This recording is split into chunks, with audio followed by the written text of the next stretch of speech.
He kept going to the big front window in the living room, staring out for the ambulance and the police. Where were they? Why weren't they here by now?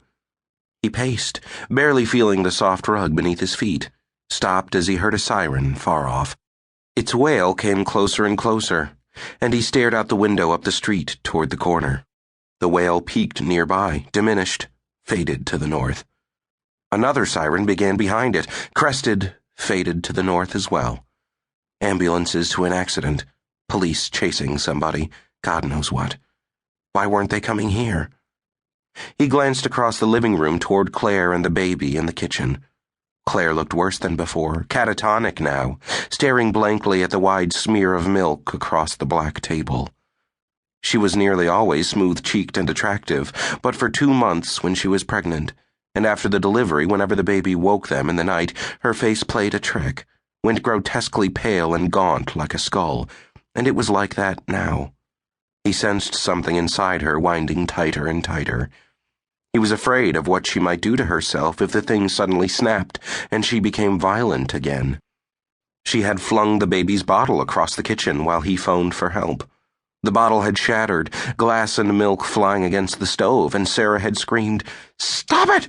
I don't want to hear any more! I won't listen!" covering her ears, and then she had not been around. Where was she? Why weren't they coming?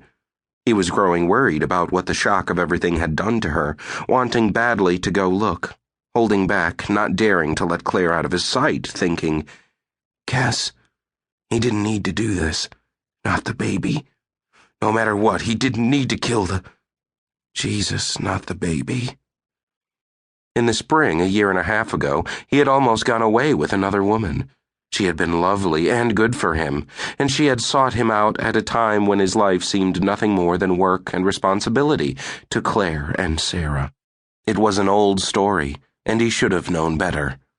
Because she was married and she had said that she wanted to leave her husband to be with him, but once she had moved out, she said she wasn't ready to go away with him just yet. She needed time to be by herself and think, which meant that everything was finished. But he had already gone to Claire and told her he wanted out, and then he had discovered the fool that he had been. This baby was their way of forcing themselves to stay together. He had been there to see his child delivered. He had stood next to Claire in her hospital bed through 4 hours of labor, his hand in hers while she took a deep breath and held it during each contraction, letting it out slowly, breathing deeply again. Too thick, her water sac would not break. The doctor had to rupture it, flooding the bed. The doctor froze each side of her distended cervix with a foot-long needle.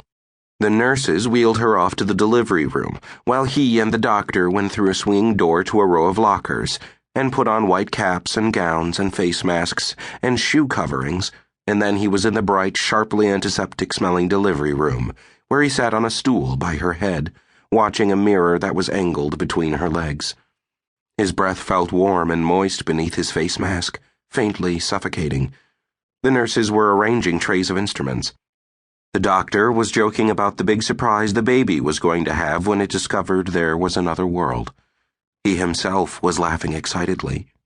The doctor took a pair of scissors and snipped a long slit down from the vaginal exit, blood pooling out, and then in the mirror, he and Claire could see the baby's hairy brown-pink head, and Claire said, "Come on, baby, come on!" Proud, gasping, and it came, kept coming with each contraction, the doctor easing out one shoulder, then the other, the suspense of what it would be and whether it would be all right, a nurse saying, "Come on, fella," himself saying, "No, it could be a girl." And then in one long, easy slide, it was out into the doctor's arms, squirming to breathe with a small, thin, grating wail. A boy. Well-formed, bloody, covered with thick curds of mucus that looked like brown porridge, the thick, rubbery, blue-black veined umbilical cord leading back into Claire, as she had another contraction, and the smooth, slick red sack of afterbirth squeezed out into the doctor's arms as well. And now Ethan was dead in his mother's arms, because of Cass. He couldn't adjust to it, couldn't accept it.